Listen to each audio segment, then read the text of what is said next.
It's time to meet some movers and shakers, people making waves, the Wakulla wave makers. Hey everybody, I'm sitting here today with Donny Bennett. He's the head of Wakulla County FCA. I'm going to let him tell you a little bit about that. And, he's our wave maker today. We're trying to find a way to get some history recording on what's going on in this county with people that give back to the community and care about it in a great way. And Donny, tell us about you and what you do and what's your purpose right now? I grew up in Wakulla County. My grandmother took me in about 8 years old, raised me up, and about 18, and when I took off, I was gone. I left, didn't go to church, didn't do a lot of things, and just lived my life. I had met my beautiful wife, Karen, and we have 3 sons, Tyler, Cameron, and Nolan, and I got 2 grandsons, Bo and Bellamy. Yeah. I got some phenomenal daughter-in-laws. Daughter-in-laws, that's it. Leanne and Haley. And the Lord's just blessed me. And, I had a bunch of different jobs. And, again, I went to Wakulla High School, graduated in 93. And about 2014, my life changed. I was in a really dark place in my life. I was in a camper one night, and I was hung up in drugs and alcohol. I had found out my son was leaving for the military. And that was one of the toughest things, my oldest. And so, we basically grew up together. And so when he left for the military, it was the hardest thing I ever dealt with. And about a month later, my mother passed away unexpectedly. And I was lost. I was lost. And, I'm one of a lot of people that find that dark place that they get in sometimes. And thankfully for me, in that moment, I went back to my foundation. And my foundation was the fact that my grandmother, when she took me in, she had me in church. I believed. If you'd asked Donny before 2014 if I was going to heaven, and I would have told you I have a room waiting on me. But 2014, I realized that I might have been on that path, but I'd have never got through that narrow door. And I accepted the Lord. I basically truly surrendered my life in 2014, and the game has changed. Again, I was addicted to drugs and alcohol and things that would just take away the pain. And again, in that moment, it wasn't Pentecostal, wasn't Baptist, wasn't Methodist, it wasn't Catholic, it wasn't any denomination. It was Jesus Christ. It was the relationship with Him that changed the game for me. And after that, I was working at the Senate. I worked there for a few more years, and there was a situation came up, and Kes McCorvey reached out to me, said would I be interested in being the area rep for Wakulla FCA, Fellowship of Christian Athletes. And I said, I think you got the wrong guy. That's not me. And but the Lord wasn't going to take that answer. And I ended up leaving the Senate. I had a good paying job, guaranteed money coming in every month.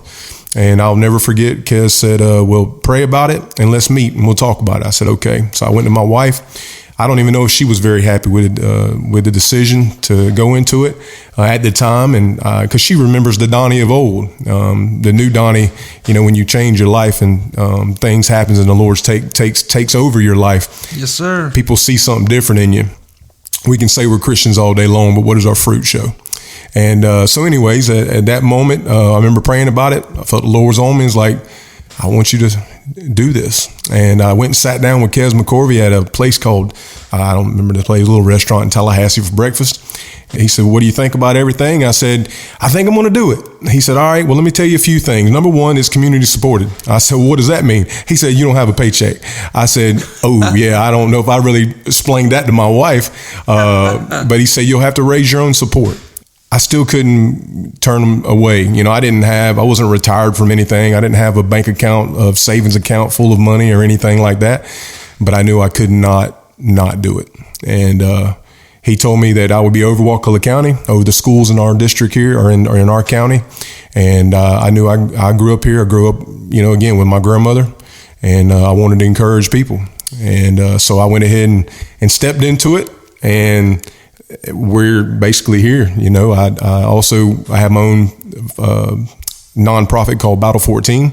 It's believe, accept, testify together, love everyone with the love of Christ through events and our testimony, because we all got a testimony. I'm pushing both of them. Whatever I can do to encourage people and love people, that's what I believe my passion is, and that's what I believe God's got me on this journey to do. Well, I know that, I believe FCA stands for Fellowship of Christian Athletes. Been around a long time, ever since I was in school. So, that's been a long time. Tell us a little bit specifically about that organization, what it does and its purpose. Sure. So our E3 is engage, equip, and empower. The idea is to be able to go and encourage these kids. You first want to engage with them, make sure they know they got somebody that loves them and cares about them, because a lot of the kids don't get that these days. They pretty much go to a home sometimes that the parents are lost, and if the parents are lost, where are they getting any kind of encouragement, love from? So we're able to give that to them. We have huddles all week long. So Monday we're at Wakulla Christian. Tuesdays we're at River Springs Middle School. Wednesday we're at Wakulla High School, and on Thursday we are at Wakulla Middle School. And we're seeing 400 to 600 kids a week, and there's no youth program in our county that sees that many students a week, other than our schools, our public schools, and we're literally the last organization to have our foot in the door, to be able to do what we do. We have lawyers, we have people on staff that protect us from everybody that doesn't want to have prayer in schools and Jesus in schools. And we're like, look, if there's going to be other organizations, then we're going to be in there too. And we're going to love these kids and encourage these kids. And so we try to just teach them that, don't let everybody take your joy. You're important. There's a purpose for your life, and to live out that destiny, and God's the only way to put him first, and he'll do that for you. Yeah, that's fantastic. Donnie, now do all the schools, when they have these meetings for the kids, are they all during lunch, or how does that work at each school? Yes, sir. Exactly. They're during lunch. So again, most of the schools have 2 lunches, and so gotcha. We have a handful of youth pastors that come and they support, and they come out there and and what we do. This is student led, so we don't get up there and preach to them. The students are allowed to get together. Their leadership teams can say, "Hey, we'd like Donnie to come in and speak," or we'd like this youth pastor to come in and speak. Mm-hmm. And if they are MLA'd, if they're a volunteer for FCA, see, they got to go through a background check. They got to do a lot of stuff just through FCA to come under our umbrella. So it protects FCA, it protects the students, it protects the teacher sponsors, and that's a huge deal. Having teacher sponsors that are willing to be in these rooms during their lunch break to allow us to be in there. And when these kids they lead, they share testimonies, they'll read the scripture from the Bible, they'll encourage their peers, and these are middle school kids doing these things. And our hope is that we're just there to sort of love on them, and we technically, again, unless the students say, "Hey, would you mind speaking?" we don't get up there and say anything or do anything. But it is during the lunches, and of course we have events that we do. We have different. We just had a fire night that was amazing. That it was just we did it at the community center, and kids came to it and were encouraged, and we were able to show them how to to check their oil, to change a tire, basic things of fundamentals of life. It wasn't that we were banging them over the head with a Bible. We were just loving on them. And then at the end, we closed with we got to ignite a fire inside of us, because people, churches want to talk about revival all the time, but revival starts in each one of us. If revival's inside of me and it explodes out, then it's just going to ignite to somebody else and ignite to somebody else. Everybody keeps talking about the church needs to have revival, but it's us that we need to have the revival in us first. Wow. So, all right. So you've got FCA here. Now, you said you have what you call fire nights. Did I say that right? Yes, sir. Yes, what other kind of events does the FCA have? So we do a lot of.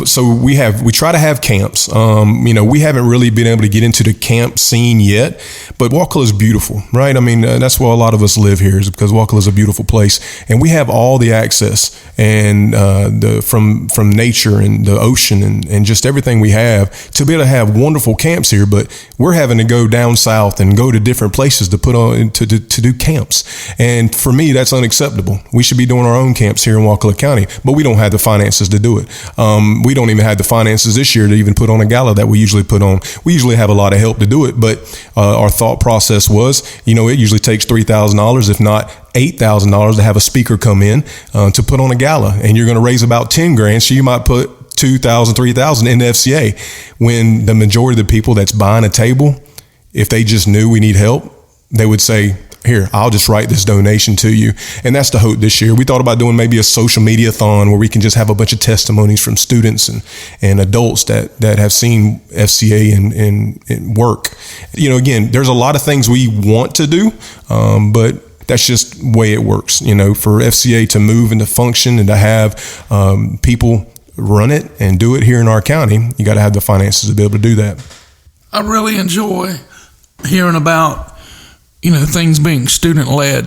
It teaches them leadership, how to get up and speak in front of people. Many times that tends to be the number one scariest thing to a lot of people. Well, tell us a little bit about your battleship program.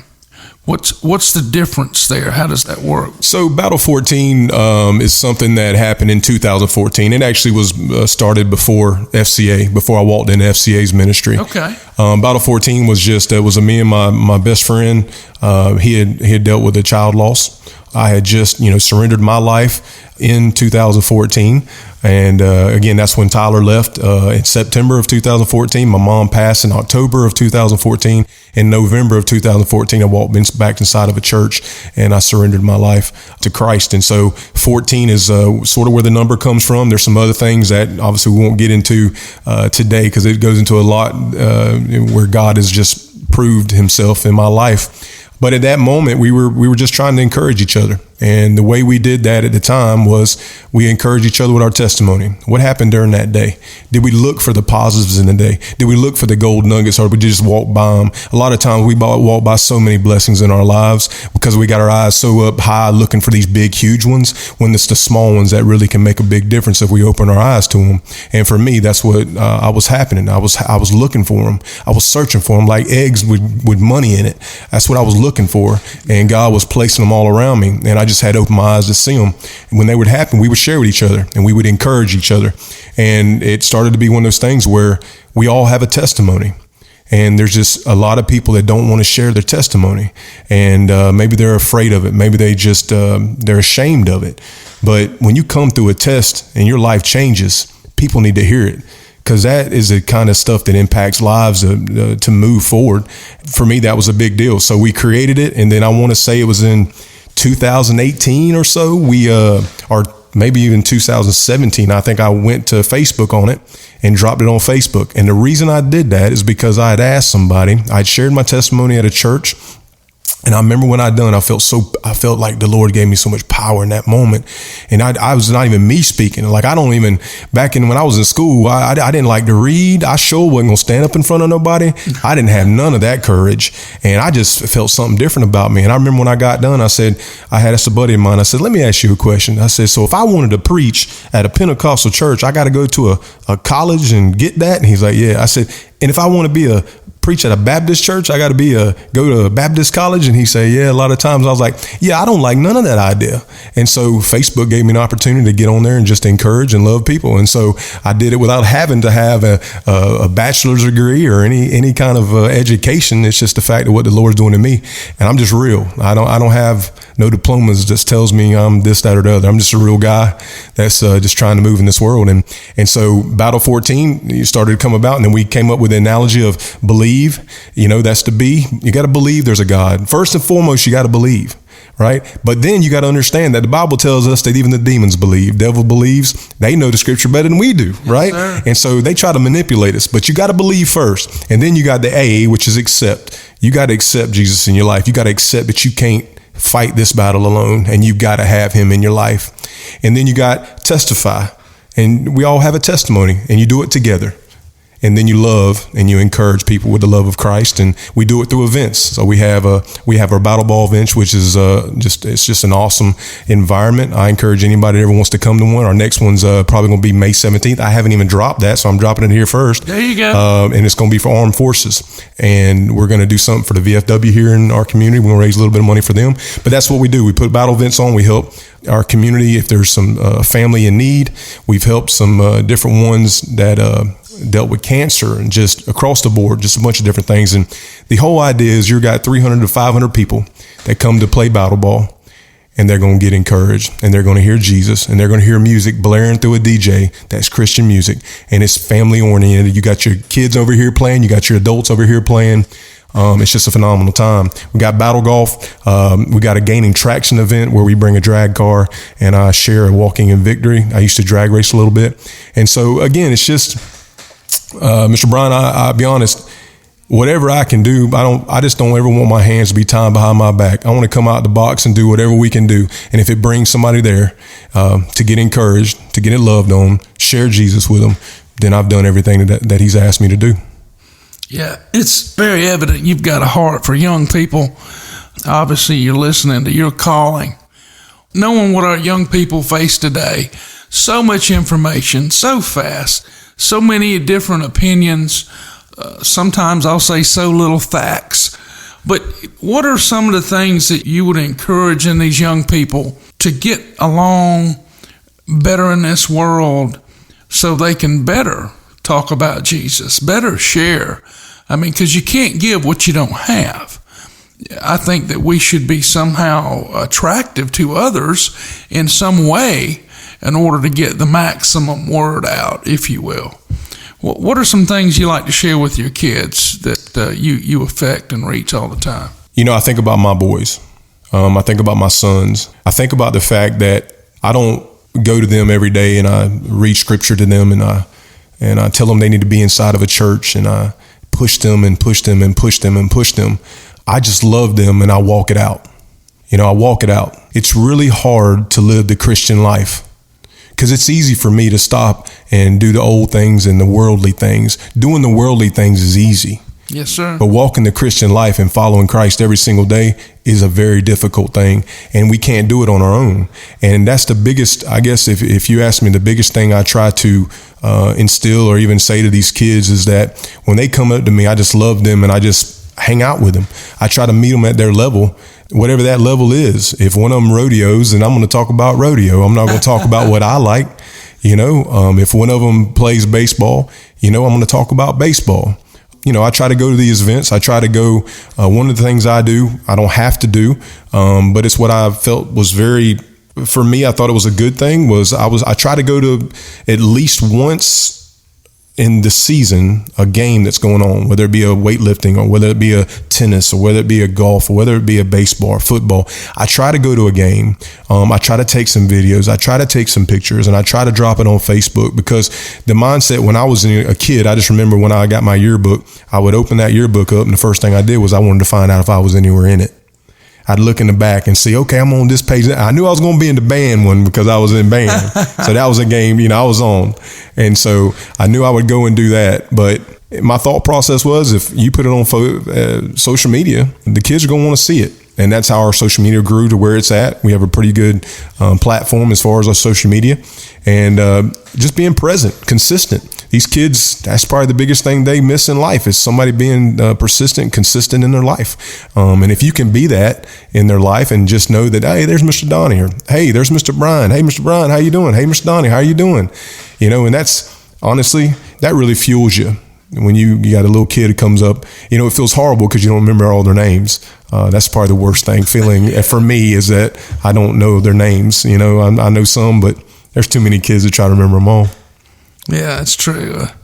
I was very blessed. I had the opportunity to work for the Boy Scouts for 10 years and dealt with kids in 13 counties and a lot of things I can go back and look to that I could say I was very proud of. Then again, it's not about me. It's about who we're affecting.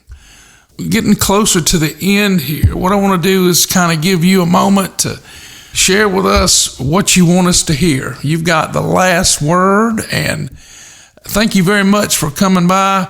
Guys, I wish I could show you the hat that I was given. Tell us exactly about this hat before you go. Do that. Put that in your last words for sure. All right. I'll talk about the hat first. A lot of people have asked me about it. So Battle 14, we sell hats and we sell merchandise, and that helps us fuel our ministry. With Battle 14, I can do anything I want because it's my own. FC, I don't have that opportunity. So with Battle 14, I can go out and we have a battle booth and we have hats, we have shirts, and we come up with it. It's a crown logo and it has B14 in the middle of it. But this hat here is special to me. I don't even know if they'll sell well, be honest with you, Mr. Brian, but they mean a lot to me because on the top of it, it has the number 1, the letter R, and then 1000. that's relevant in my life because I remember when I first started doing things with FCA and I had my first event that I put on, I was so concerned about how many people were going to be there. And I think a lot of people, when they put on events, are like, man, if this amount don't show up or this amount, I don't feel like I've succeeded. And the Lord really put on my heart that if one person is there, that's who I'm supposed to reach. And I'll never forget, I had to do a funeral one time, and I was struggling because I didn't know how many was going to be. I didn't even know the lady that I was doing the funeral for, to be honest with you. I met her one time, and I remember going to that funeral, and I just remember I didn't know what I was supposed to really do, other than I felt like the Lord wanted me to encourage somebody, but I didn't know who, didn't know how many. And I showed up, and I'll never forget, I looked over to the right, and there was a tractor, and there was two guys on a tractor. And I just remember the Lord hit me with, it might not be for nobody here, but those guys over on that tractor can hear your voice from where you're at.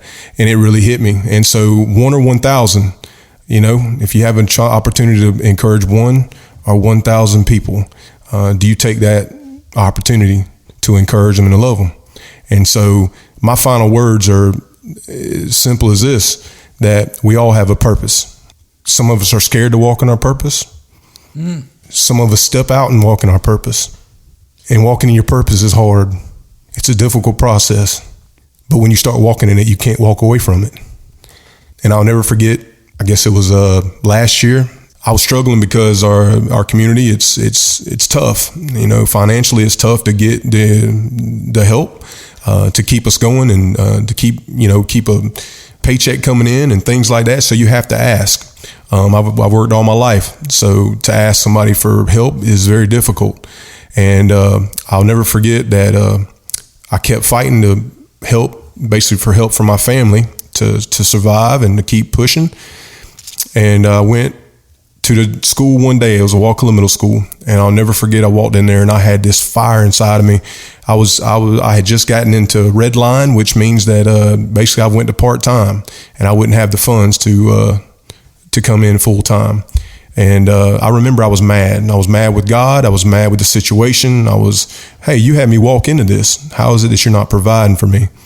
And I just remember that he really put on me, he said, don't go quietly. And at that moment, when I walked inside that school, I had an opportunity to speak at those kids that day. They had asked me to come speak. And I remember I went at those kids and I just basically told them, I said, and I didn't tell them quietly. I was very passionate about don't let anyone ever take your joy. You're the only one that can allow someone to take the joy from you. And don't go quietly because you're more important than that. Don't quit and don't go quietly. And I'll never forget that the second lunch, I had a young lady walk up to me and she had tears in her eyes. And I looked at her and she said, Mr. Donny, will you pray for me? I said, absolutely, I'll pray for you. Let's go. And I said, I'm going to ask you a question. Do you want to umbrella this prayer and just pray it over, just say over your life and everything going on? Or do you want to really centralize this thing? And I'll never forget, she looked me in my eyes and she said, Mr. Donny, last night was the first time I ever thought about suicide. And this was a 6th, 7th, 8th grade young girl that said this to me. And in that moment, it was life-changing for me. It was ministry-changing. How about let's put it that way? I've already had a life-changing name. This was ministry-changing because it made me understand that no matter what happens in my life, no matter if I'm supposed to have something else come up that I'm supposed to do, or if another purpose he brings me to, and it's not FCA, FCA does not need to go anywhere. FCA is vital in our community. And no matter if it's now that people want to start to give and get us into a place that we can be financially stable, or if it's later down the road, at some point, we've got to have the help to have it to where we are substantially able to continue FCA in this community, because it's something that is needed inside these schools, because the majority of these kids ain't going to a church. The majority of these kids need encouragement. They need love, and they need someone to tell them that Jesus is the only way to give them everything they need. Because when their mama, their daddy, their sister, and their cousin, anybody else is not around and they're in that dark place, what is the foundation they're going to get? The same foundation that had me in that moment of my darkness at an age of almost 39 years old. I was able to look back on that foundation. So if FCA has the opportunity to create a foundation and a young kid they come to a huddle at one of our schools, and when they turn 39 or when they turn 40 and they get into that dark place in their life, what are they going to turn to? But if we can give them that just by doing what we do, is it worth it? Is one soul worth it? Is it worth $1,000 a month? Is it worth $100 a month? What is it worth? FCA is important. Battle 14 is important. ministry is important. Jesus is important. No question. Well, Donny, I've enjoyed our time today. I want you to know I appreciate everything you do for our community and our kids, and I'm glad to be able to talk to you today. A lot of this is bought experience that we're listening to today, a lot of wisdom, and I thank you for that. God loves you. Keep battling. Thanks, Donny. It's time to meet some movers and shakers, people making waves, the Wakulla wave makers.